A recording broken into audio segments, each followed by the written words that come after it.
los años 50 aparece una escuela de cine negro en España, sobre todo en Barcelona más que en Madrid, apartado de Correos 1001, Brigada Criminal y Kino.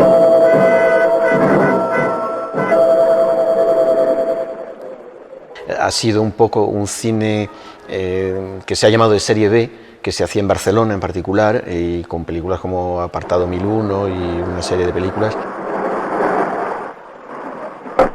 La novela y el cine negro viene de la mano, pero ha habido antes, durante Franco, ha habido un interesante cine policíaco, negro, que es muy interesante ver como pieza de museo y comparar, y muy bien hechas, muy bien rodadas, con guiones estupendos. Como todo se rodaba todo se rodaba en el estudio, todo estaba claustrofóbicamente rodado entre cuatro paredes, de pronto reconocer, influencia del cine italiano, reconocer una calle con el público, la gente, ¿no? Pues esto yo recuerdo como espectador, en la sala, un murmullo en la sala de asombro de poder ver, la Vía Laietana, fíjate, era una novedad.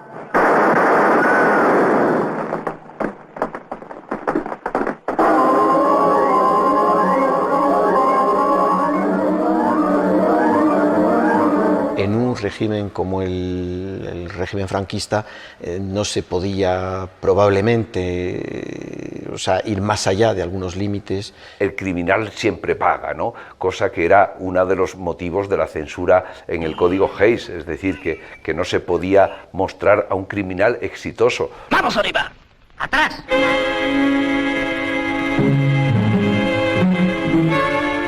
En España, durante la dictadura, los arquetipos no se pueden tocar. Es decir, el policía siempre es el bien y el delincuente siempre es el mal, además con una visión condescendiente en muchas películas, sobre todo los 50 y los 60, Julio Coll, etcétera, etcétera, que hacen que en algunas ocasiones permiten incluso la redención del malvado, del delincuente, ¿no?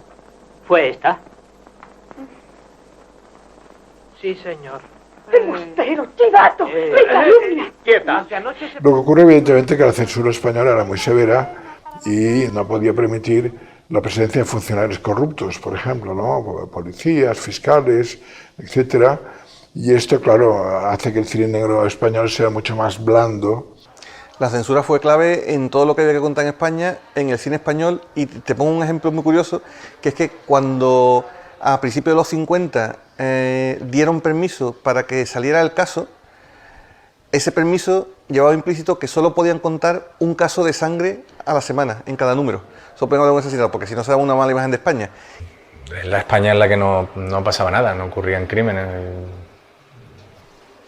Vendían el caso como rosquillas porque era una manera de liberación. Este tipo de cuestiones siempre son incómodas, muy incómodas en una dictadura cuyo primer mandamiento es negar la realidad, es decir, la realidad se borra, cualquier dimensión crítica sobre la realidad se borra, y en ese sentido el cine policíaco no es la dictadura, un contexto de dictadura nunca es el terreno más indicado. Porque yo creo que hay una relación entre sociedad y delito. Los delitos en la sociedad anterior a Franco eran delitos antiguos, eran delitos sobre todo pasionales y de robo, pero no había mafia. Es decir, los corruptos españoles eran los viejos y antiguos corruptos, políticos, militares. Me da la gana. Tú lo que eres es un mangante. Que ya no te aguanto más insultos, ¿te enteras? Los crímenes son pasionales, son venganzas, son problemas de límites de tierras, ese tipo de cosas. Y casi todos se hacen, ya te digo, a navaja, a garrotazos, a pedradas, o como mucho con la escopeta.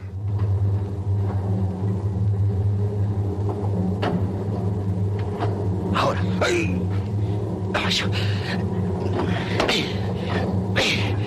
Y la censura impedía mostrar con crudeza el mundo de la delincuencia y sobre todo exigía un castigo final para el delincuente. Las conversaciones de Salamanca del 55, en las cuales los directores de cine lo que pedían eran reglas de censura. El primer código de censura que se aprueba en la España franquista se aprueba en febrero del 62.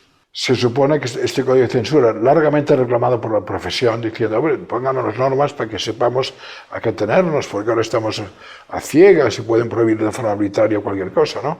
Era una censura bastante tonta, lo que pasa que en ese mundo de la dictadura, que no había ningún tipo de libertad, lo que se hacía más daño era pues eso, lo de eliminar a cualquiera que pudiera pensar un poquito. Eso sí que desgraciadamente se tuvo que marchar mucha gente de este país. Tú no te muevas. Fíjate Buñuel, ¿no? Que de repente han hecho cosas de reírse de la caridad, de qué sé, pues hacer esa última cena, ¿no?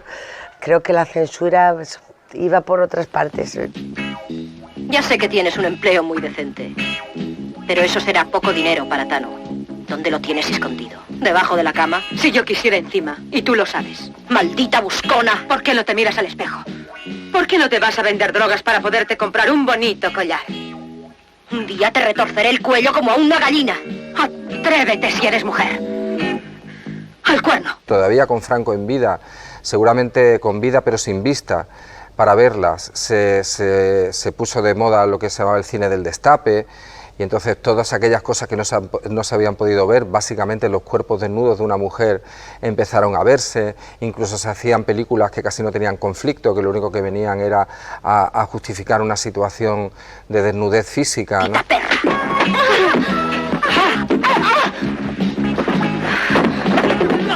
En el 75 se reforma para introducir la autorización del desnudo como novedad, siempre que esté presentado, no para levantar pasiones, ni incida no sé qué, no, pero en fin, y cuando es imprescindible para la trama, dice, ¿no? Que fue una concesión de la censura a las protestas muy numerosas que había de la industria que se quejaba de que el cine español no podía competir, porque no podía competir con el cine extranjero porque estaba amordazado, ¿no?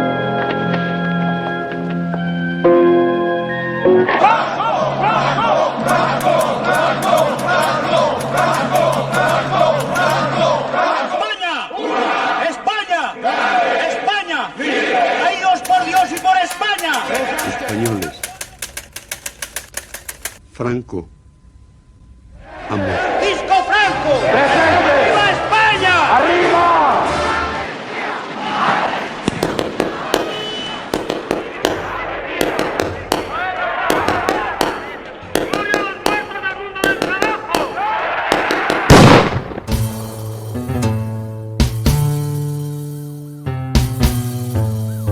Dale caña, Torete, que nos persigue. Tranquilo. No se mueve, Torete, no se mueve. Adentro.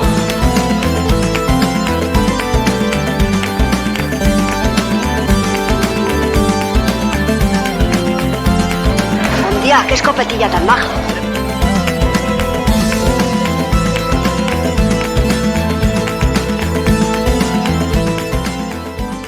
Veníamos de una represión importante en el dominio de lo sexual y de las formas de comportamiento social, y entonces de alguna manera nos desabrochamos todo y nos tiramos al monte. Espera un momento, ven, dime. ¿Quieres ver el sujetado que llevo?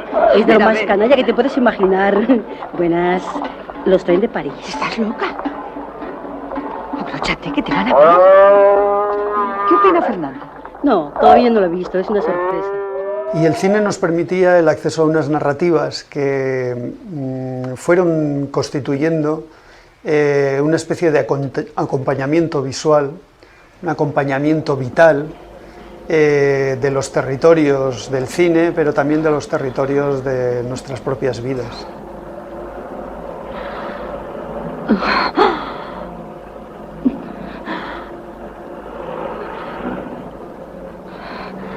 Sentado queda el quehacer histórico de una continuidad y una confianza en el destino de España, a que el gobierno se emplaza. Porque el régimen no desaparece de pronto. El régimen seguía funcionando el Parlamento, las Cortes Españolas de falangistas, seguían funcionando los ministerios de la dictadura, era jefe de gobierno Arias Navarro, que había sido jefe de gobierno con Franco, por tanto, no fue de un día para otro que desapareció el franquismo. Que hubo 39 años de dictadura y entonces había una necesidad de contar historias, una urgencia por contar historias. Mostrar un mundo que era desconocido para el espectador español. Pero ahora el espectador español sigue viendo el mundo como desconocido, ese mundo, porque un cineasta es alguien que visita unos lugares que no conoce nadie, entonces es como una película, un libro de viajes, ¿no? Es una bofetada, también es un oportunismo, es decir, es un cine eminentemente comercial, no es un cine que tenga una pretensión Bueno, de denuncia, cierta denuncia sí, pero cierta denuncia. No ponga esa cara, inspector. Esto no es cocaína, es un calmante. A veces me resulta tan imprescindible como ir a la peluquería. Sí, yo creo que todo lo que está pasando en el país en esa época, viéndolo ahora con perspectiva, pero sobre todo entre el 77 y el 81, más o menos, creo que responde a diferentes parámetros. Uno era, tenemos que derribar todas las murallas y tenemos que saber dónde están los nuevos límites. Y otro era, tenemos que empezar a conocernos a nosotros mismos. Y en ese empezar a conocernos a nosotros mismos es cuando se empiezan a hacer este tipo de películas. Un nuevo cine, una nueva forma de mirar, una nueva forma de relatar, una forma nueva de estar en la calle, de estar en contacto con la realidad cotidiana. Estamos hablando de una época donde la criminalidad estaba muy elevada, lo mismo que la conflictividad social. En esos años el número de huelgas, el nivel de paro, etcétera, era ostensible. Entonces no es nada de extraño que se hicieran este tipo de relatos, se rodaran este tipo de relatos, donde los conflictos sociales de fondo tienen una fuerza importante. Es más, yo creo que el interés por lo que podríamos llamar, en términos muy genéricos, la marginalidad o sectores marginales de la sociedad, es casi un tema reivindicativo dentro del discurso liberador, ¿no?, de la transición. Es una época muy compleja, tumultuosa, con contradicciones, con tensiones fuertes. Pero el objetivo fundamental es volver al país a una cierta normalidad política, social y económica. Y en ese sentido aparecen nuevas formas de representación cinematográfica, como puede ser el cine S, como puede ser el cine kinky, como puede ser el destape, ese tipo de formas. El cine kinky tiene algunos precedentes o precursores, por ejemplo, la película de Carlos Saura, Los Golfos, del año 58, ¿no? Que por cierto no se pudo estrenar hasta 2 años después, por problemas de censura también, etcétera, ¿no? ¡Socorro! ¡Me han robado mi dinero! ¡Ladrones! En España la película fue masacrada, puesto que le faltan 12 minutos, o casi 12 o 14 minutos le faltan, ¿no?, que fueron cortados. Quiero decirte con esto que durante unos años fue muy difícil hacer cine en España. En Los Golfos no es cine kinky, no es todavía cine kinky, pero es un cine pre-kinky, en la medida que son pandillas de jóvenes desarraigados, que en el mundo del delito, etcétera, ¿no? Hay una película de Marco Ferreri que se llama Los Chicos, que también está un poco en esa línea, de las bandas juveniles, el desarraigo, la tentación de la delincuencia, etcétera, etcétera. Ha escrito tu padre. Te manda dinero. Y dice que por qué no le escribes.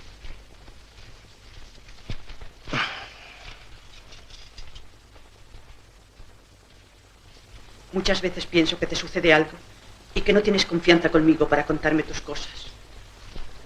Si hubiera habido esa misma censura férrea en el cine ya que yo hice con Eloy, no se habría podido hacer las películas. En los propios años de la transición se intentó hacer una revisión por parte de los directores de la época de lo que había significado la policía y las fuerzas de seguridad del Estado en general. La película más representativa de todas ellas fue El crimen de Cuenca. En Osa de la Vega, Cuenca, a principio de siglo, sucedieron los hechos cuya tremenda realidad supera cualquier ficción. El crimen de Cuenca. Cuando se rueda, que debió ser año 78-79, supuso una llamada de atención para todos los directores que quisieran hablar de la policía. Y entonces yo escribí el guión y luego llamaron para dirigir la película, que yo también me pareció bien, a Pilar, ¿no? Trabajamos muy cerca en Televisión Española, era la chica que iba con botas y con espuelas, y todo el mundo dijo que bueno, en fin, que esta película que no tenía ningún problema. La única que sabía que se iba a armar era yo. La única, ni Pilar, ni Alfredo. Yo sabía que esa película iba a mover al país y al mundo político y a todo, que iba a moverlos, yo lo sabía. La película se prohibió. Muchos cines los quemaron, los fascistas, y entonces había todavía mucho miedo a hablar de la policía. La película estuvo prohibida como 1 año y pico por una estupidez, o sea, realmente por una equivocación del Ministerio de Cultura, que alguien les dio a decir, esta película, problema, se lo preguntaron a un agente del ejército que tenían por allí, y estos dijeron, horror, no sé qué, bla, secuestramos la película. Así que León le cortó la cabeza al muerto y se la llevó en un pañuelo. Vaya, vaya.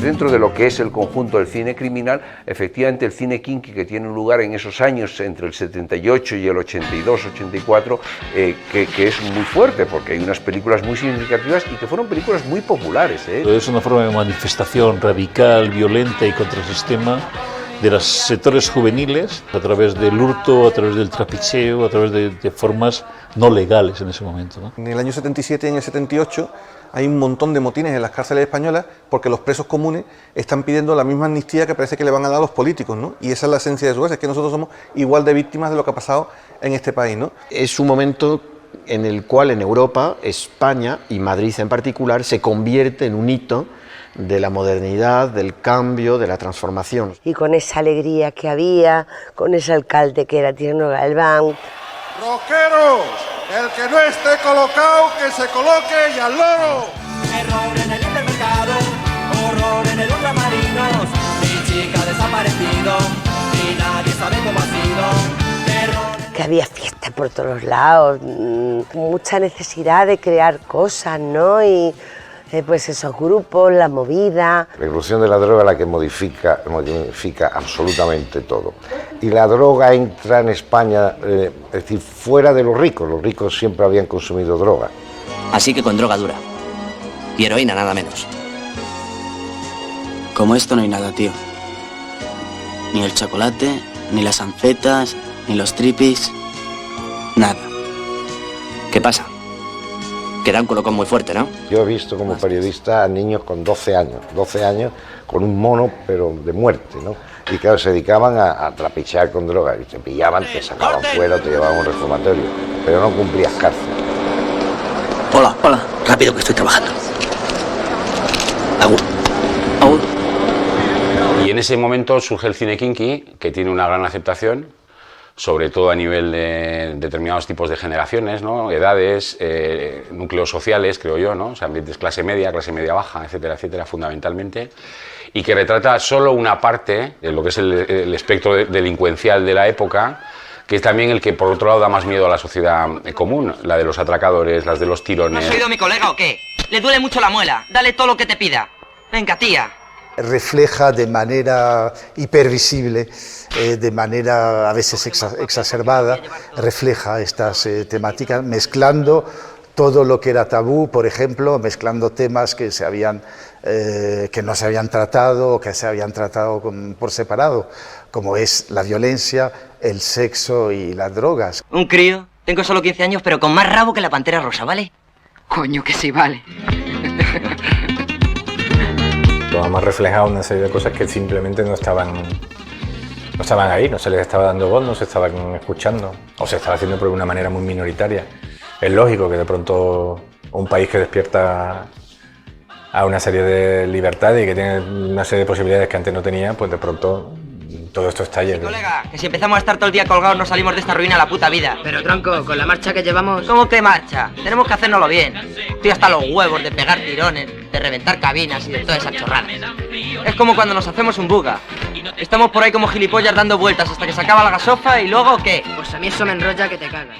Pero también es que lo bueno de ese cine para mí es que era un retrato de la realidad de nuestra sociedad. Todo eso coincide con una enorme crisis mundial y con unos índices de paro en España, en un país bastante pobre y subdesarrollado, muy altos. Lo que enlaza con el cine kinky es que están grabando la transición, lo que está pasando en el país, a pie de la calle. Son películas muy combativas, incluso con un punto de sensacionalismo. ¡Venga, vamos! ¡Baja, cabrón! ¡Venga tú! ¡Abajo! ¡Deprisa! ¿Qué hay?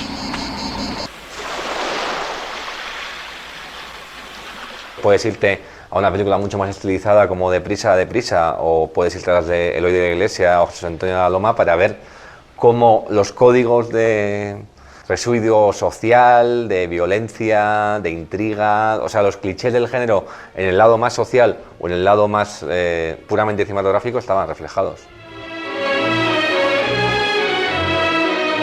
Suele indicarse que el cine kinky propiamente tal es un invento de la Loma, que de la Loma era un director comercial, de cine comercial. Corría el rumor de que escribía los guiones en los meublés, en los hoteles estos de paso, ¿no? Si no hubiera ben trovato, no me consta que sea verdad, pero se decía eso, ¿no? Lo hace José Antonio de la Loma, es el primero, y enseguida lo hace Eloy de la Iglesia. Tiene a la vez, Eloy de la Iglesia, esa fuerza de poder captar momentos de una violencia, digamos, afectiva y que es la fuerza que tiene su cine. Juntamente con De la Loma son los grandes padres del cine kinky, en el sentido genérico y en el sentido, de alguna manera, de marcar las pautas. Mientras José Antonio de la Loma habla de la delincuencia desde un punto de vista, si acaso, más oportunista, en el caso de Eloy, yo creo que lo que sucedió es que Eloy, que era miembro del Comité Central del Partido Comunista, tenía una voluntad de convertir al proletario en héroe. Y a mí una de las cosas que me gusta de Eloy es cómo dispone el cuadro, es decir, cómo introduce una especie de una aparente suciedad cuando introduce los elementos en el cuadro y cuando es una especie de locura. Sin embargo, tiene una cohesión y un relato cinematográfico que me parece estupendo. Es un autor a mantener y a revalorizar inequívocamente, ¿no? Y él quería impregnar de una historia muy social en sus películas. Por supuesto que era una respuesta al franquismo, en el caso de Eloy sobre todo, ya te digo, o sea, él luchaba, militaba en contra de él. Tengo en la cabeza Colegas, que es con los hermanos Flores. Mira, si os tenéis que meter en esos líos, yo, de verdad, prefiero contarlo todo en casa y ya está. Oye, pues tú misma, que la que está preñada eres tú. Y con todo el tema que luego se trató de manera cómica por parte de Colombo en Bajarse al Moro unos años después. Aunque quizás me guste la de Saura como paradigma de algo así muy sutil, muy elegante y muy salvaje, la verdad es que me lo paso muy bien con las de Eloy de la Iglesia, porque es un tipo que es tiene una capacidad narrativa brutal. Y el poder tan fuerte que tiene este cine está en el hecho que incluso directores casi de culto, como es el caso de Carlos Saura... No veo mis películas. He hecho más de 40 películas y prefiero no verlas. Soñar con tus ojos, besarte los labios, sentirme en tu brazo, que soy muy feliz.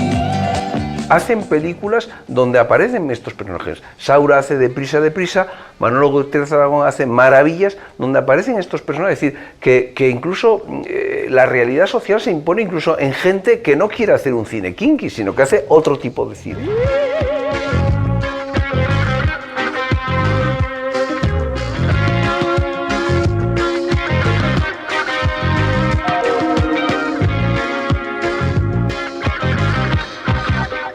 Hola, membrillo, ¿qué haces aquí? Hombre, Pirri, ¿qué tal? ¿Os conocéis? Sí, del reformatorio, precisamente. ¿No eran buenos tiempos? Para mí no, pero para ti que estabas allí de empleado, de chivato y de chota, llevaba un uniforme verde, con un cinturón de moneda muy vacilón. ¿Te acuerdas? No, no me acuerdo. Pero ¿cómo no te vas a acordar, coño, membrillo, si era con el que nos pegabas? Esta nueva forma que trajo el cine kinky, pues fue un auténtico revulsivo, una cosa que no se había visto antes.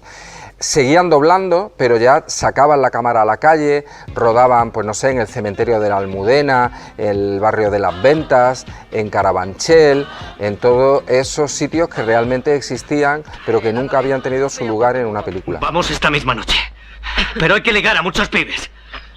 Hay que llamar a los de la banda del Menkes, a los del Gasolina, a los del Quique, a toda la vasca de Chamartín, a los de la Ventilla, a los de Tetuán. Tenemos que ir todos.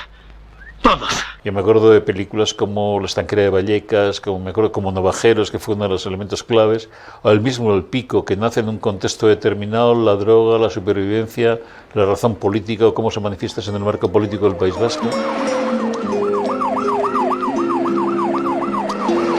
Atención, aquí os presento al comandante Torrecuadrada. Pico 1 y el Pico 2 hablan de las adicciones y lo que hizo Eloy fue contraponer la adicción a la heroína con la adicción a la familia, de manera que el guardia civil es un adicto a la familia y pretende que todo el mundo esté en ese núcleo, y su hijo, que lo hace José Luis Manzano, es un adicto a la heroína.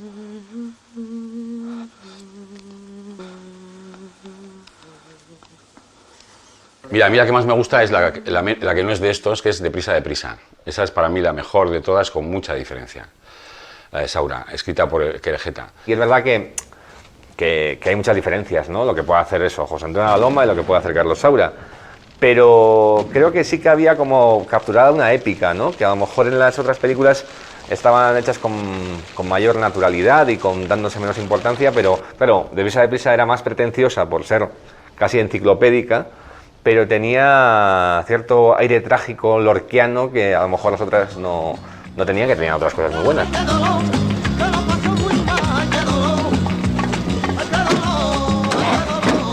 Llevas suerte, no te lleves todo, acuérdate de los amigos. Hay un componente muy vital, ¿no?, en estos héroes, y al mismo tiempo son generosos y no, por ejemplo, la relación con el dinero, con los objetos materiales, no tiene que ver para nada con la sociedad capitalista. Despilfarran el dinero o lo dan a las familias, vuelven a ver a las madres para entregarles dinero, para ayudarlas, los coches los destrozan, cambian continuamente de ambiente. Los ladrones de la droga, los ladronzuelos, que eran terribles, ¿no? El Vacas o el Vaquillas, decían Vacas, que eran excelentes conductores. Me han hablado todavía los que vivieron la estela de heroísmo del Vacas. Soy Juan José Moreno Cuenca, aunque todos me llaman Vaca o Vaquilla. Ya lo ven, nací aquí a este otro lado de la sociedad y nunca pude o nunca supe pasar al otro. Él nació por amor un día libre, libre como el viento, libre como... Son muy míticas las de los descampados, ¿no? La de los extrarradios, ¿no? Que siempre hay un coche que va por una campa, que no sé qué, que el coche de los policías les hace una trampa vaquera casi. Traje a fondo y primera. La iniciación por parte de un tío de este chaval en el tema del uso del coche como herramienta de robo, ¿no? Como cacharras el coche, tu tío los mata a los dos. ¿A que ya sé conducir? Hombre, yo no... El descampado era, era la pista de prácticas de aprendizaje. De hecho, en la película de Carlos Saura, Deprisa, deprisa, la primera escena, la de apertura de la película, es un curso práctico de cómo hacer el puente a un coche de estos. Es un símbolo de aquel cine. ¿Qué pasa? ¿Se te olvida cómo se hace o qué? Es que no veas el lío que hay aquí. La policía, lo que pasa es que en ese momento tenía coches inframotorizados, ¿no? Eran coches que salían de una producción estándar. ¡Vamos, Meca, dale caña! ¡Deprisa, deprisa! Entonces no estaban preparados para el asalto kinky que hubo a partir del momento de la transición. ¡Por culo, cabrones! Dijiste que me quería a la orillita del mar. Vino una ola y no me quisiste ya. Ten en cuenta que la sociedad va avanzando, los que éramos niños o adolescentes en ese momento, ahora somos los que movemos un poco el mundo a nivel laboral y económico, cada vez vamos adquiriendo más peso y lo que nos gusta es lo que vivimos, pero no lo que vivimos en su momento, sino un escalón antes. Los cuarentones, cincuentones, vemos un 124 o vemos cualquier otro vehículo de la época señalado, significativo y conocido y se nos saltan las lágrimas. No encuentro la razón, ay, qué dolor, para dejar más fría, qué dolor, sin una explicación, ay, qué dolor. Eran películas muy populares. La música, sobre todo, yo recuerdo que sonaba mucho en todos los bares, etcétera. Es decir, había los chichos y todos los grupos estos. Había un tipo de música, pues rumba o aflamencada, etcétera, y era muy popular y era muy poderosa. Amor que te complementa, tengo un amor en la calle, amor que te complementa. Refleja un tipo de rumba que no es el flamenco, que está mucho más pervertida, que está mezclada con el rock que esa generación escuchaba a la vez que escuchaba la rumba. Que no te deseo y sale un producto genuino y diferente.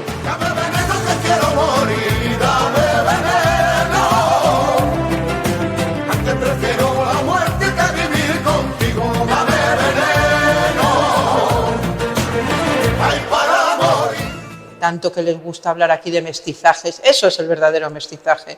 Coger el rock, además el rock más macarra, más de barrio, y mezclarlo con la rumba.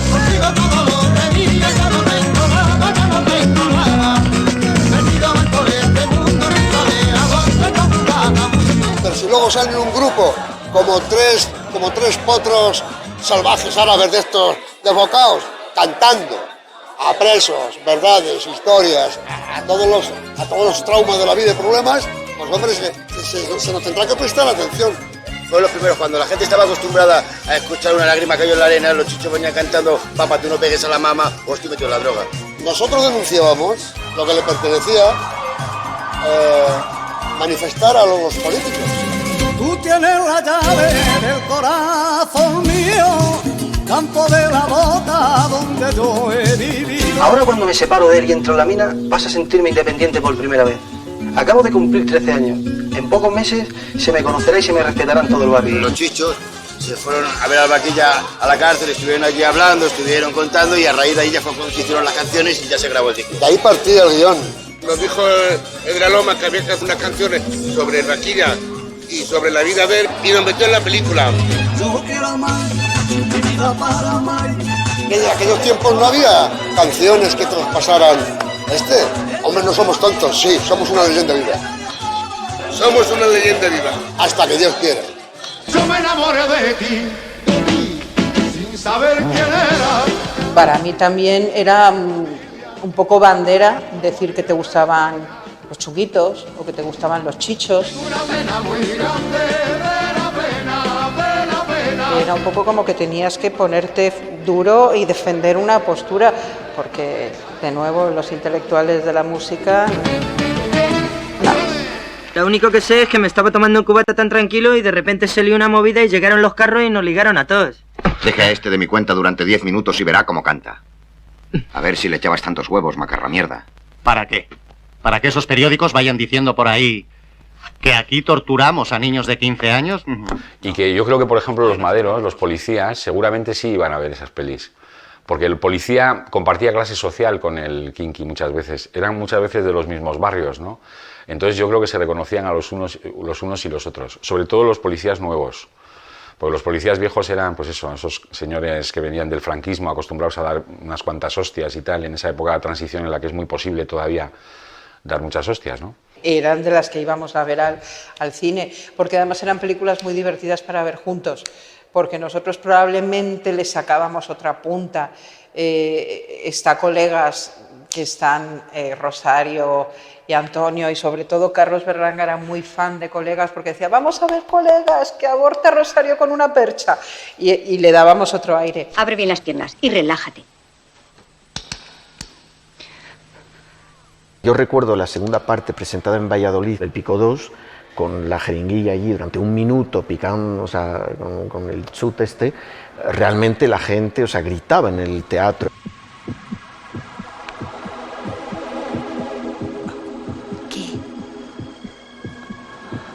¿Sentís el bombeo? El público que me rodeaba no era un público específico, marginal, y sin embargo, por la situación del país, por el lugar donde estaba, que era el País Vasco, que era Bilbao, cuando hay una reacción contra la policía, que hay un tiroteo y demás, la gente tomó partido inequívocamente por los kinkis con respecto a la policía como tal. En vez de guardar un cierto silencio y un cierto temor, aplaudió, gritó, vociferó y demás. Sí, sí. Era un cine de denuncia y que llegaba al público masivo. Claro, y todos los niños que éramos pequeños nos encantaba ver al Vaquilla, al Torete. Bueno, yo las vi luego en la tele, todas. Sí. Me acuerdo. Mira, yo vi Perros Callejeros cuando ponían los dos rombos. Sí. Y seguramente todo eso que te estoy contando también se revitaliza con el videoclub. Eran películas que estaban siempre en el catálogo del videoclub, eran fáciles de alquilar y muy apetecibles de volver a ver. Y ojalá que siguieran los videoclubs. Que existieran, porque yo no tengo ninguno cerca de mi casa. Y luego cuando se recupera sobre todo la figura de Eloy de la Iglesia, ¿no? Que sus películas pasan a ser clásicos de serie B independientemente de su calidad mayor o menor, porque son películas casi siempre desiguales, interesantes, técnicamente, bueno, discutibles, en fin, tienen sus cosas. Él cuando rodó El Pico 1, él no sabía lo que era El Pico. Cuando rodó El Pico 2, dijo, yo ya sabía lo que era rodar El Pico 2 porque yo era el primero que me metía. Tuve la suerte de conocer a Eloy de la iglesia, un maestro y un señor que también, pues bueno, tuvo las narices de salir para adelante y seguir trabajando, ¿no? Porque el cine kinky yo creo que nos estaba mostrando de alguna manera, porque es un cine de denuncia, tratar temas como el aborto, el trato a la homosexualidad, la represión policial, un montón de temas que estaban candentes, o sea, incluso las transformaciones urbanísticas, socioeconómicas que habían venido con la transición, y nos estaba mostrando la cara B de esa transición. Que no se veía en otro tipo de cine. Mayor igualdad, mayor reconocimiento de grupos marginales y sobre todo mayor reivindicación de libertad. En torno a los jóvenes hay 3 o 4 temas, no hay más. Uno de ellos son las primeras relaciones sexuales o el aprendizaje sentimental o los conflictos con los padres o con la familia, etc. Y luego otro suele ser historias de criminalidad. ¡Porta, payaso! ¡Quita caña! Porque un kinky es un pringao, un pobrecito, una persona que viene de eso, de un reparto injusto de los recursos en una sociedad, y entonces el público justifica hasta cierto punto pues, que tenga que robar, que tenga o que se comporte de una manera incluso violenta por el hecho de que ha nacido en ese contexto. ¿No te has enterado? A este le han contratado a los del cine para hacer una peli. ¿Sí? Que sí, colega. Me han dicho que es una película sobre la delincuencia juvenil. Pues ya sabes, si necesitan extra me avisas. Vale, pero tú para hacer de navajero no creo que valgas. Pero todo el público sabe que los grandes ladrones no llevan navaja, ni tienen patillas, llevan traje y chaqueta. No solamente es verdugo, sino que también es víctima. Porque es víctima de unas circunstancias, de un contexto social, de un contexto familiar, de una falta de recursos educativos, económicos, etc. Y en ese sentido es un pobre hombre. Esos personajes que por un lado interesaban a mucha gente de los barrios, etcétera, etcétera, como sus héroes, pero también interesaban a las personas de la clase media que eran agredidas por esos personajes. Las abuelas a las que les quitaban los bolsos, sus hijas, etcétera, etcétera, que reconocían un estado de la cuestión, digamos, confuso en el país, ¿no? El problema se convierte en social cuando los pobres, los que no tienen dinero, los que tienen que robar para consumir cocaína y opio o cualquier sustancia estupefaciente, tienen que robar a la madre, atracar bancos para consumir droga. Y eso modifica la delincuencia. ¿Qué? ¿Me vas a llevar esposado? Si es necesario, te llevaré a punta de pistola. Si tienes cojones, dispara. Porque yo me voy a marchar de esta casa ahora mismo. Había una realidad y simplemente era poner cámara y una cámara a lo que pasaba ahí. En los barrios marginales. Mejor abrirse, ¿no? Nos abrimos, pero tranquilos, ¿vale? Que si no se mosquean. Había muchísimos navajeros en las calles. El que no había sido atracado estaba a punto de serlo, entonces no caían nada bien a la gente que no lo era, ¿no? Todos terminan muertos, todos terminan en la cárcel, o si no es de sobredosis, es de un disparo de la policía.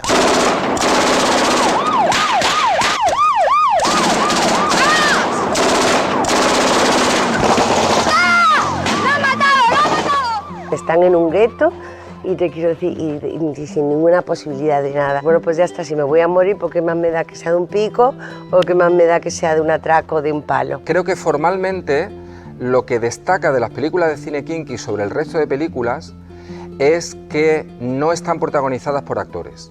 Es decir, los directores decidieron escoger a auténticos delincuentes para representarse a sí mismos. Cojonudo, tronco, ¿para qué esperar? ¿Y la pipa, os habéis hecho ya con una? Con 2, colega, con 2.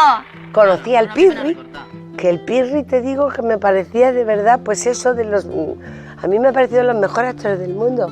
Era así, por supuesto, fuera y dentro. Y pobrecito mío también se fue. Tranquilo, colega, que yo no me voy a comer ningún marrón por ti. Pero que si tú camelas, podemos ir a ver a la banda del Corza. Porque eran actores de verdad. Es decir, ellos no interpretaban un papel, interpretaban su vida. Que tampoco es que sea muy recomendable hacer eso, pero lo hacían ellos también. El torete interpretó su propia vida, sí, ¿no? Claro. Porque en las películas de José Antonio de la Loma, él sobaba las tías y claro, estaba alucinado que se pudiera hacer eso y gratis. Y tú no les ves atormentados a los chavales. les ves disfrutones, o sea, les va al su rollo, de vez en cuando, además tienen dificultad, en cuanto tienen que decir un diálogo complejo, explicativo y ético, o sea, lo dicen mal, porque se sale mucho de sus esquemas verbales. Demasiado tarde. ¿Cómo dice? Sé de buena tinta de que han dado orden de búsqueda y captura contra usted. Pues pague lo que sea, pero que me dejen en paz. Imposible. ¿Otras veces lo has hecho? Pero ahora no. Todo lo que he conseguido es retrasar el papeleo 3 días. En todos los sitios los críticos siempre hablaban de los actores no profesionales. Mucha gente, la profesión al principio, cuando yo hago estas películas, piensa que yo no era un actor profesional.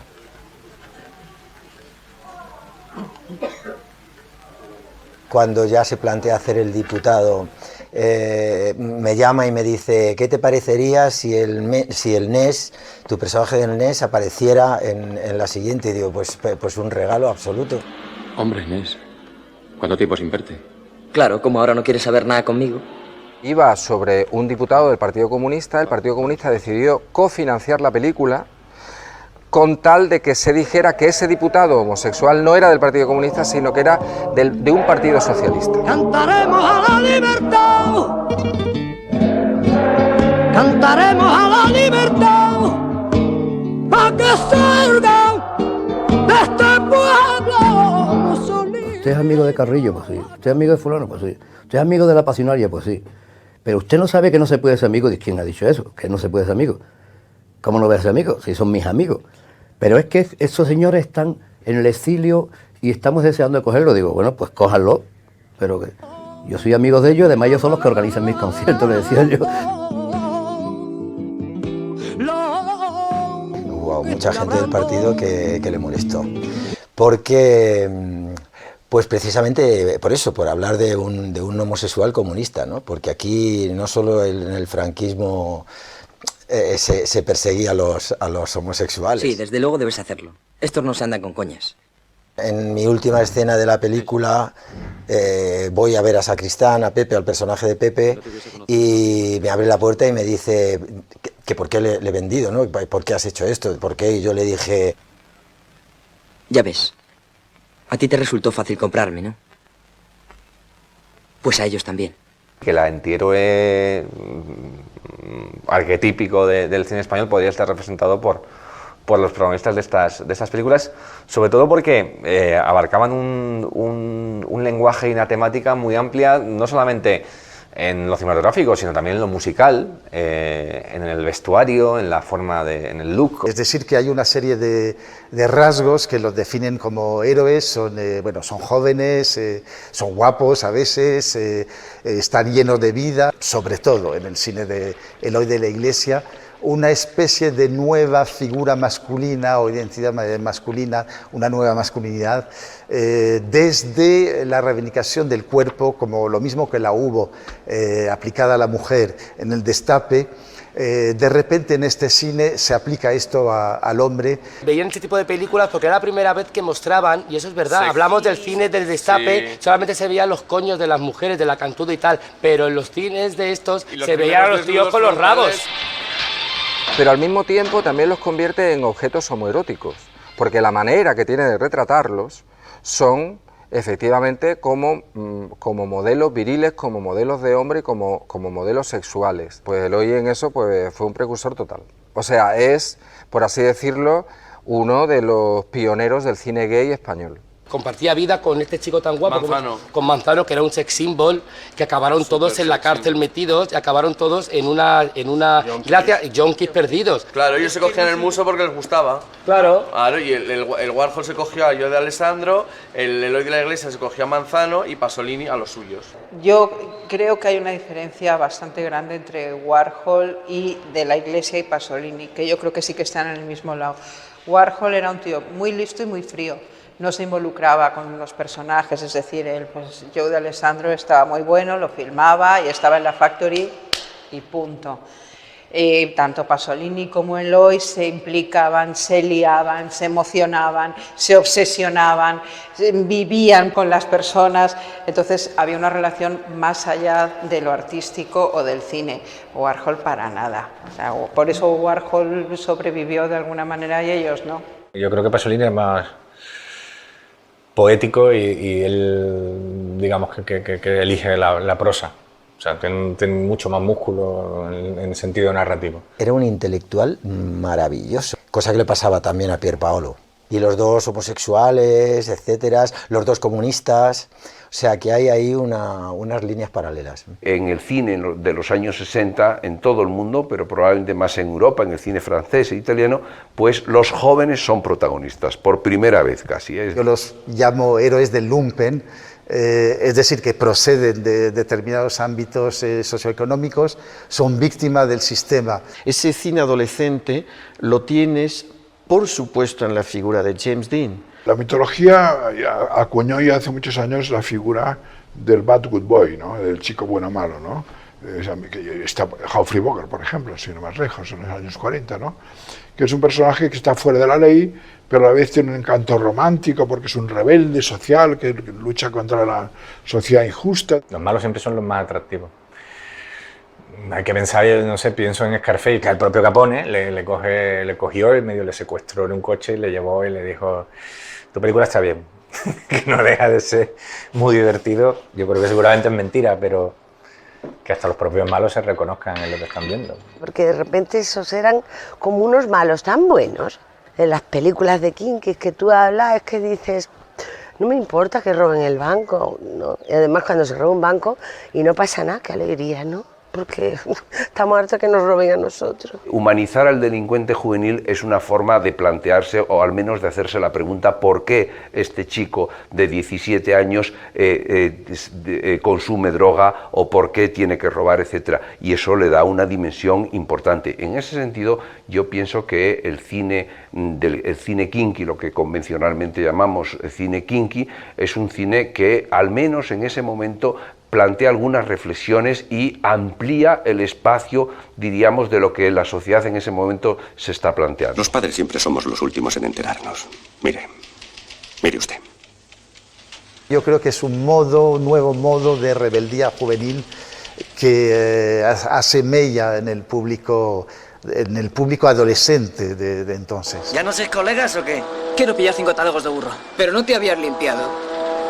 Joder. Qué poco te ha durado el desenganche. A mí me impactó mucho el leer en los periódicos los casos concretos de algunos de los protagonistas de estas películas que se habían luego encontrado en historias reales, es decir, en historias de criminalidad, es decir, que habían muerto. El Haro, que después de ver la película, al cabo de 2 o 3 o 4 años, pues veías que la realidad había imitado la película casi, ¿no? Que de alguna forma alumbran una serie de bandoleros, digamos, desesperados de 15, 16, 17, 18 años que van a terminar prácticamente todos mal en las películas y en la realidad, porque prácticamente todos mueren, ¿no? Por eso no tiene tanta calidad narrativa, porque no consigue despegar de esta actualidad, está muy anclado, ¿no?, en una mirada a veces periodística. Tiene una voluntad documental, de alguna manera, la sociedad que está retratando. Los periódicos lo que se limitaban era informar de los crímenes o informar de la banda del Haro o del delincuente que ha robado en un banco y pues ya rápidamente le ponían la etiqueta de delincuente. Sin embargo, en estas películas siempre está la dimensión humana. De esta colega tienes que salir en el cine. ¿Has visto lo que dicen de ti los periódicos? ¿Has visto esto?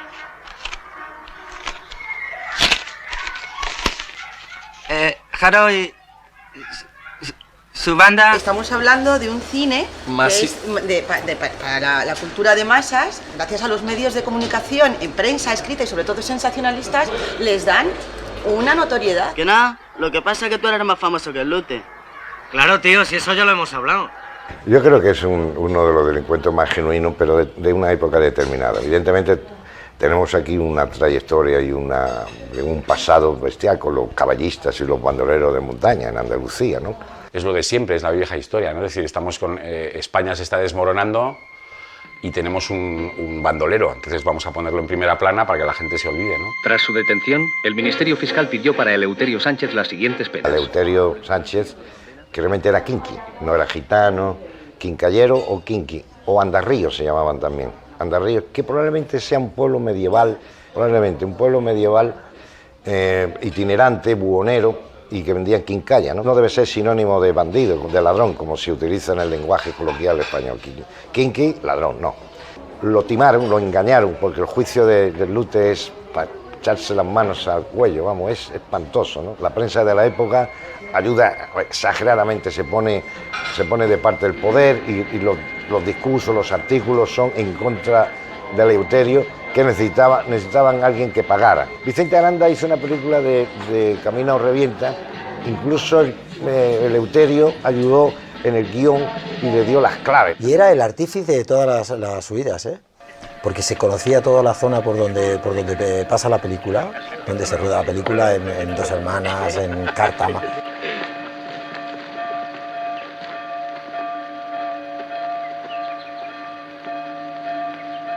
Buen hombre, ¿anda usted perdido? Perdidos andamos todos. Yo ya no soy Sebastián Sánchez, ¿lo sabes? Yo soy el hermano Lute, y el Toto el otro hermano Lute, mi mujer la cuñada Lute, Jacinto.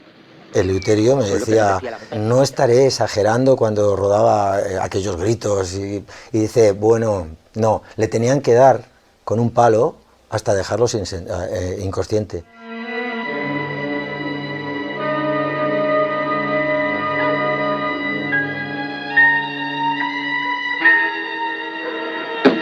¡Cuidado, que va armado! De pequeño ibas por la carretera y con el coche con tus padres y era alucinante, la Guardia Civil buscando al Lute por toda España, solo se hablaba del Lute, era acojonante. Era un cine muy popular, pero no demasiado apreciado por la crítica. Y la razón de que no se apreciara demasiado es que en lo cinematográfico pues eran películas, como digo, muy desgarradas. ¡Tesla en el coche! ¡Rápido! ¡Cuidado, la policía! ¡Alto! ¡Alto, disparo! Los perros callejeros, que tuvo dos versiones, incluso luego otra versión, Las perras callejeras, hubo incluso una visión, no diría feminista para nada. Hola, esta es Berta. Acaba de salir de la trena y ya le han hecho una faena. Menudos cabrones. Sole, la novia de mi hermano. Esta tenía un trabajo buscado, muy pijo, muy normal. Pero el tío que la quiere chulear se lo ha hecho perder. Total, necesita pasta o abrirse de piernas tocas. Entonces, dentro de ese ambiente cinéfilo, pues el cine kinky no tenía, que decir, ningún tipo de prestigio. Sí, era desprestigioso para un cine fino, ¿no? No, eran cines de otro estilo. Pero hubo uno que empezó, y bueno, Saura sí se estrenó La Gran Vía. Además, Eloy tenía una cosa que él en eso me encantaba, porque era muy frívolo y decía, y esto lo vamos a estrenar en el Carretas. Cine Carretas, que era donde iban los gays a tener sus contactos sexuales. Y entonces ahí un cine que no entraría nadie a ver cualquier película, ahí va él y estrena la película. Hola. Hola, guapos. ¿A dónde vais por aquí? Venga, abriros, que nosotros no vamos de este rollo y os podéis llevar un susto. Nosotros no nos asustamos de nada. Venga, ligerando. Yo qué sé, es que lo del éxito y el fracaso es una cosa tan relativa y tan... Pero supongo que a los intelectuales del momento quizás eran películas que les chirriaban porque hablaban de una condición social que probablemente desconocían. Fue un fenómeno que hubo en ese momento y que había gente, pero era como el Destape, había gente que lo criticaba y gente que le gustaba, pero todo el mundo las vio.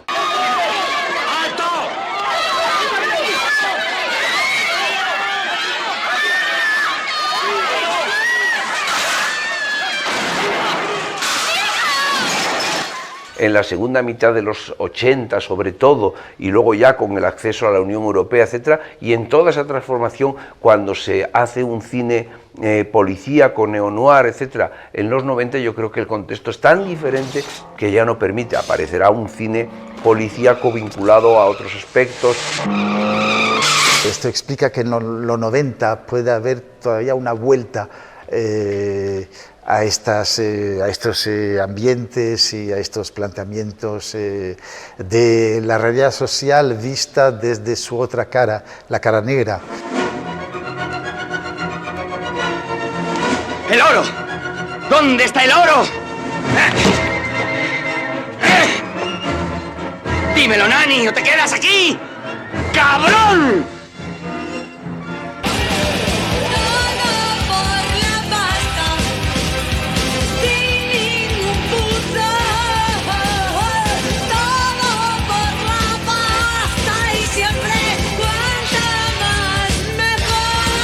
Claro, se puede hacer también cine negro de comedia, porque, por ejemplo, Todo por la pasta era una comedia.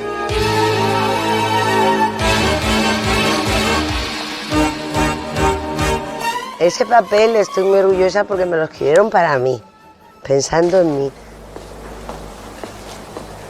Me vais a matar por unos kilos de mierda.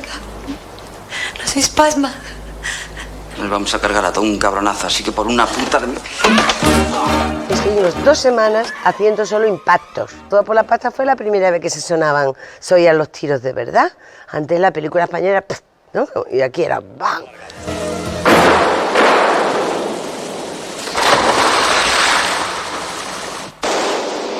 Claro, y te encuentras en Mundo Vasco, cuando terminaron los tiros ya le aburría la película que no veas, ¿sabes? Parecía una tontería lo otro, la cosa más de comedia y tal. A mí me da que no te oye. Tú conduce y calla. ¿Por qué no me va a oír? Porque está muerto. Yo, Resines me decía, hija de tu madre, no corras tanto que no te puedo pillar. Has secuestrado a una tía a punta de pistola y eres tan imbécil que ni siquiera te enteras de lo mal que lo tienes conmigo como no empieces a largar. A mí solo me dijeron que fuera a buscarme con el coche, de verdad. Y ahora tú llegas y haces ¡pim! Y no sé cuánto, ¡plum! ¿Sabes? Aunque tengas que tomarte un café y haces ¡plaf! Coge el café y haces ¡bum! Te lo toma. Así dirige Enrique. Piensas en todo por la pasta de cuando la hizo el Bizu, piensas incluso en muchos detalles de películas de Alex de la Iglesia, pero se ve como una necesidad de recuperación. La 507 es una de las cajas reventadas. ¿Has hablado alguna vez con alguien de esos papeles? Averigua qué pasa. A María la mataron, no fue un accidente. Y sé quién lo hizo. Nombres. Eran dos, un tío calvo y una rubia. Lo que refleja, por ejemplo, el Buizo con la caja 507 y los niños y todo eso es la realidad que hay ahora, que se van a pillar y se meten en una lancha. Por lo tanto, es una película en la que nadie cree, porque se considera que el espectador no va a ir a ver esas películas, no les interesa. Luego, pues bueno, pues la película se acaba haciendo y efectivamente la gente va a verla. Y entonces a partir de ahí, digamos, que se produce una especie de comunión que te decía antes entre los arquetipos clásicos, la situación real del país y el espectador, que se reconoce. Y entonces quizás pues, pueda ser el principio de que la gente acepta que se puede hacer unas películas de cine negro en España verosímiles y con temáticas nacionales. Son directores que han cumplido los 40 años y que probablemente crecieron viendo esas películas no como autores ni como críticos, sino como público, como espectadores, sin ningún prejuicio. De la misma forma que se han nutrido del cómic, se han nutrido del cine de género. Indiscutiblemente, el gran atractivo del cine negro es que al final lo que está mirando es en la alcantarilla de las sociedades, en la parte que no ves, en lo que está debajo, en lo sucio, en lo que en realidad también mueve las ciudades. Por eso nos interesa y en lo que normalmente no vemos, por eso nos parece atractivo.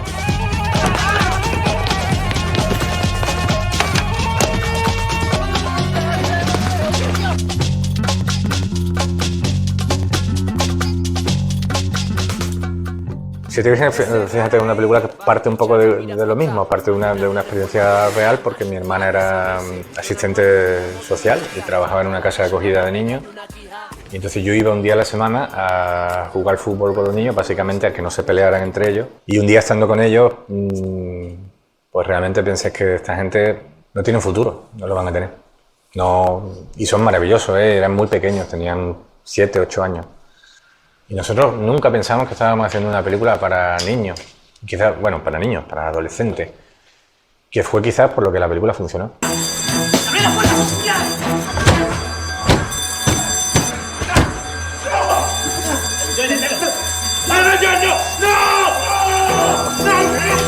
Clandestino es verdad que se basa en una especulación que hicimos Eloy y yo cuando estábamos preparando una serie de delincuentes adolescentes que nunca llegó a filmarse para la televisión, pero tiene un guiño al cine kinky. Realmente Clandestinos es una boutade, una película casi cómica que hace una reflexión sobre la actualidad política española y sobre la locura de los nacionalismos regionalistas. Y probablemente por eso ellos son los que han vuelto a traer ese cine de género, cine de terror que desapareció, cine erótico que desapareció, cine de juventud, en este caso de kinkis, cine policíaco, todo eso desapareció con las subvenciones. Mis padres sí lo han vivido y me han contado un poco, no han vivido en Sevilla, pero bueno, en diferentes periferias de diferentes ciudades en España fue un poco igual, ¿no? Y aquí con la Expo, pues limpiando las calles de los supuestos malos, de los yonkis, de las prostitutas. Grupo 7 es una película de traficante de droga, pero no hay grandes coches, ni gafas de sol, ni tíos con roles de oro. Es un pequeño tráfico de mesa de camilla, con las señoras en alpargata, ¿no? Y eso precisamente creo que es lo que la hace internacional. ¿Quiénes son ustedes? Grupo 7. Y ahora trate la botella de whisky, que ya somos amigos. Y una almendrita. Nunca me planteé que iba a terminar haciendo una película de género, y menos de este género. Lo que ocurrió fue que, por accidente, empezamos a desarrollar un argumento que tenía que ver con policías y así empezó Grupo 7.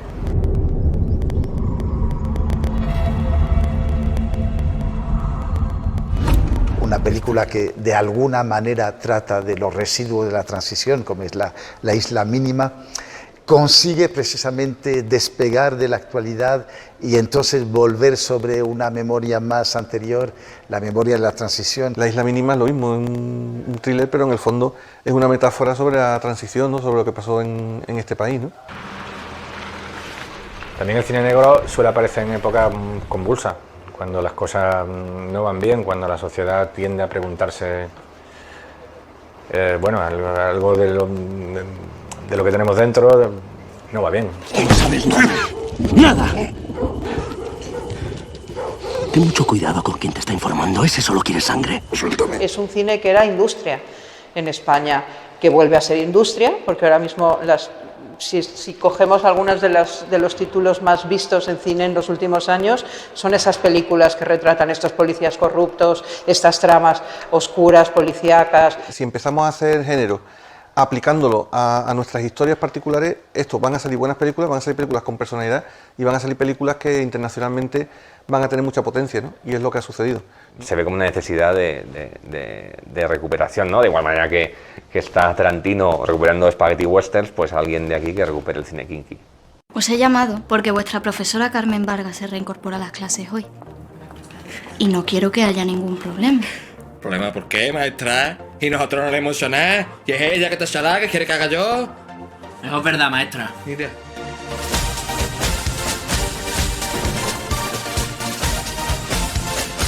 Los canis se pueden entender como eso, como una especie de evolución del kinky o como un kinky actualizado, que no es más que un personaje de barrio que se repite en toda la geografía española con sus distintas maneras de ser. Se puso Cannyville, que bueno, Cani, que es como perro también, tenía ese paralelismo porque también Deauville retrata como una sociedad como muy así, entonces Cannyville se ocurrió que era un buen título, además como sonoro, ¿no? Como alguien más se pase de las rayas, me pongo a poner parte hasta que me quede contenta.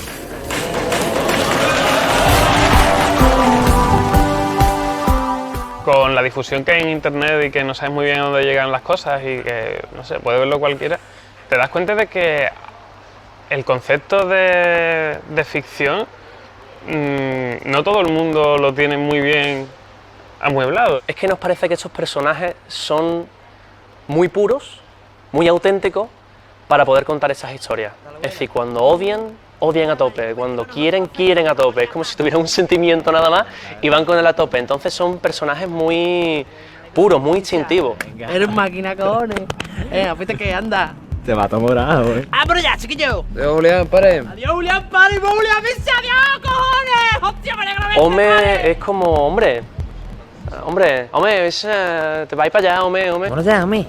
Yo, espérate. Mira, hasta con papá en verdad le apetece quedarse. ¿Y a ti? Yo... Como es un personaje que entra en el concepto de picaresca casi, pues el hecho de tratar de hacer cualquier producto con personajes canis, creo que se asocian automáticamente casi con la farsa. Y esa no es en nuestro caso no es la intención. Allá estabas tú, con tu melena bien junto al platino de bote, y allá estabas tú. Allá estabas tú, con tu super nítido, estirante, brillante. Lo que se ha ido es empezando a hacer todo tipo de cine, sin ningún tipo de complejo, y hacer género sin complejo y sin ningún problema. En general, todas las películas las hacemos con voluntad de que sean universales, es decir, que cuanto más gente pueda verlas, mejor. La censura está ahora imperando más hoy en día que antes. Bueno, es que eso ahora mismo... Ahora mismo, todas las películas de las que estamos hablando, todo este cine kinky del que estamos hablando, donde salen putas, maricones, picos, gente que pega a una o a otra, tal y cual, no se podría hacer. En las calles está sucediendo esto, hay chavalillos que están todo el día robando, delinquiendo, se busca el por qué esto está sucediendo en este país, porque hay tantos chavales en la calle metiéndose heroína, traficando, robando y nadie lo cuenta. Pasa el canutito, pero ya. ¿Qué pasa, pásatelo más? Que me fumo y quiero más. Pasa el canutito, pero ya. ¿Qué pasa, pásatelo más? Pásate la chunta que más va. Pasa el canutito, pero ya. El cine kinky no solo son películas, son reflejos históricos, políticos, culturales, sociológicos. Y Criando ratas debe de serlo también. La autenticidad de Criando ratas reside en que es una película muy pobre. Es una película de guerrilla, de batalla, del barro. Por eso es así. Para mí De la Loma tenía unas cosas y Eloy tenía otras. De la Loma yo me quedo... Para mí De la Loma es muy iconográfico. Yo veo al torete y a mí el trompetilla me llevaba loco. Cuando yo imaginaba un Criando ratas futuro muy... con un tracito, con un esbozo, yo veía una y otra vez al torete y a mí me flipaba el torete.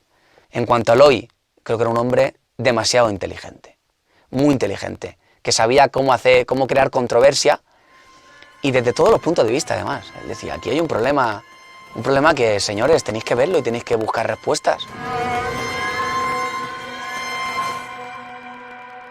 No tener presupuesto hizo que agudizáramos el ingenio y que la obra fuera mucho más real.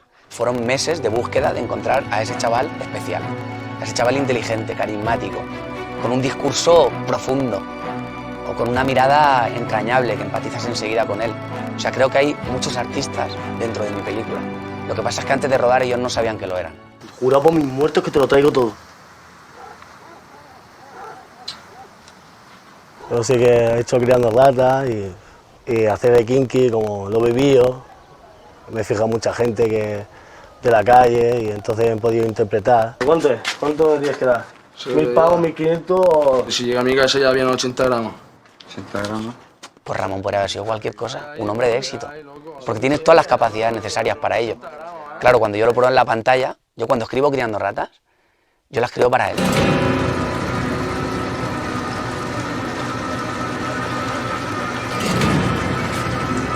Cada uno es quien es, ¿entiendes? Entonces, sí. Yo soy el Cristo porque he hecho una película. Ramón Guerrero es otro. Yo no soy el nuevo Vaquilla. El Vaquilla solo ha sido uno. Yo me levanto un día más y todo es igual. La mamá se ha ido a currar. Vamos a aprovechar, pongo un pollito para empezar. Al principio me lo tomé de broma. Porque él me cogió, me dijo, el año que viene, que tengo que grabar una cosita con los chiquillos, el año que viene te mandaré otro mensaje y nos veremos. Vino a mi casa y me contó el guión y me explicó lo que tenía que hacer. Costó mucho, pues eso tenía 6 años y luego, claro, cuando ya teníamos casi toda la película, me metieron a mí a la cárcel. Y al chaval, claro, yo le cogí cuando la primera llamada, yo le llamé y le dije, Carlito, nada, búscate a otro, porque yo no sé cuándo voy a salir. Ya pensamos que era imposible que nos pasara algo peor. Habíamos superado todas las barreras habidas y por haber y lo metieron preso. A mi protagonista, del que estaba enamorado personal y profesionalmente. Ramón para mí es mi familia. Nos conocemos desde que somos chiquiticos y Criando ratas nos ha unido mucho. Y nada, Carlos dijo, no, o lo haces tú o no lo hace nadie. Efectivamente, Ramón es un tío de palabra. Es que es un hombre de palabra y súper competente. Y él me lo dijo, Carlos, si me esperas, que por supuesto yo no barajaba otro camino, más que el de esperarle y terminar con él, yo en mi permiso carcelario termino la peli. Y así fue. Criando ratas se terminó en sus permisos. Y en el primer permiso, sin ver a la familia casi nada, grabando durante 4 días. Yo empecé con 24, tengo 30 cuando la he estrenado. Ramón ha estado siempre. O sea, no me ha quitado nunca el hombro, dentro y fuera de la cárcel. Y yo a él. Si el chaval me estaba esperando durante 8 meses, que menos, ¿no? Por lo menos para mí, si un hombre me da una palabra, yo tengo que cumplir la mía.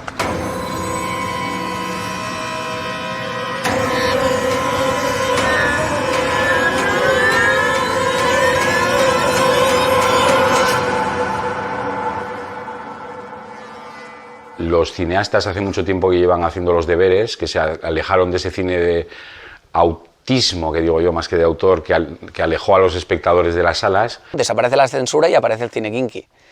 Claro, pues es lógico, vamos a contar lo que está sucediendo. Lo que retrataron es el momento de una gente joven que realmente pues no tenían acceso a nada. Dentro del género criminal es lo más genuino que hay en ese momento en el cine español. Fueron éxitos comerciales muchas de ellas, o sea que tiene toda la lógica. Creo que en pocos casos buscan lo económico, que también es bienvenido, ¿sabes? Pero no, eso es totalmente secundario para un artista, para un productor no. El cine español está viendo uno de sus grandes momentos, está entrando una generación nueva, con otro concepto de lo que el espectador quiere, y eso está dando muy buenos resultados y creo que vienen años bastante buenos. Las películas últimas que estoy viendo de cine negro son ya sociedades españolas. Los personajes son españoles, como en las novelas también. No son copia de un norteamericano, no, un detective, no. Son españoles, un guardia, un policía, las chicas son españolas, los amores, las tragedias. Es un cine nuestro, sin duda ninguna. Hay muchos realizadores y muchas realizadoras que están contando cosas y creo que lo están haciendo de una manera estupenda y muy interesante. Y mi perspectiva es buena. Sí que hay una oleada de cineastas arriesgados y valientes.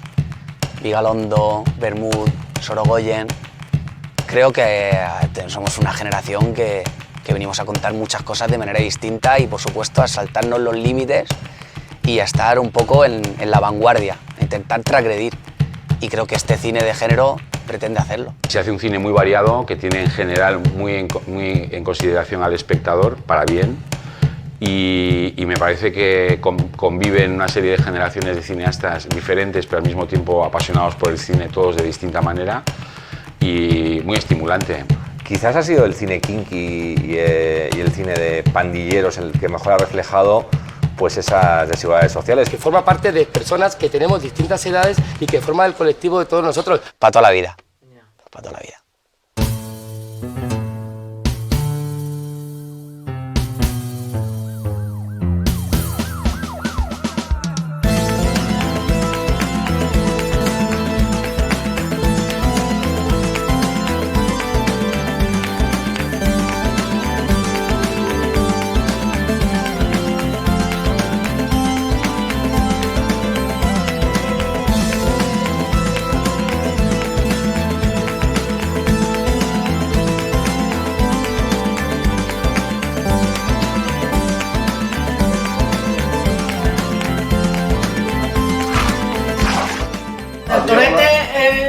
Es una película que está basada en hechos reales, de un niño que se cría en la calle, pues se tiene que buscar las habichuelas y por medio de eso pues se enamora de una chavala. Esa chavala es difícil de conseguir, el tío de ella no quiere que esté con ella. Le cortan sus partes íntimas y después se venga. Después de vengarse, pues se mata. Después está la tercera parte, que también es ya de mayor. Una navaja en el pecho, arrebatado tu vida, crueldad y envidia te han perseguido, ella creía que nunca te iría. Se prohibían, por ejemplo, el mal gusto. Le arrancan el retrovisor Vespino, se lo meten aquí en las sandalias que lleva, se acercan a la chica por detrás y empiezan así a verle las bragas por debajo, ¿no? Ahora ya nadie roba un coche para llevarte el casete, porque ya no hay cassette. Una navaja en el pecho, arrebatado tu vida, crueldad y envidia te han perseguido, ella creía que nunca te iría. ¿Y quién decide que es mal gusto? En fin, vamos a discutirlo, ¿no? Si en pintura, si ocurriese eso en pintura, no habríamos tenido a Picasso, ni hubiéramos tenido a tantos más, y a Caravaggio, etcétera, ¿no? Y lo que más me gusta es eso, lo de pegar tiros y esas cosas me gusta mucho. Y carrera. Ahora sí que me parece que alguno de ellos es bastante mono. Pero vamos, esto ya lo digo como vieja, no. En su momento no me gustaban nada. Yo quiero ser kinky. La que ha hecho la mina va a decir, está guapo, malamente. Que es español, hay que darle caña, que es español. Está muy como la película del Boba. Ahí, esa cuarta planta, eso está... Precisamente venimos de ver una película sobre delincuencia juvenil. Hombre, es que ahora nosotros estamos de moda. Bajo mi punto de vista, películas muy buenas. O sea, yo me lo sigo pasando muy bien viéndolas. Después de nosotros tienen que salir otras sabias, ¿eh? Pero bueno, si alguna oportunidad que pueda salir me da miedo. No sé si valgo para esto o no, pero bueno, de momento estoy con Criando Ratas y a ver lo que pasa.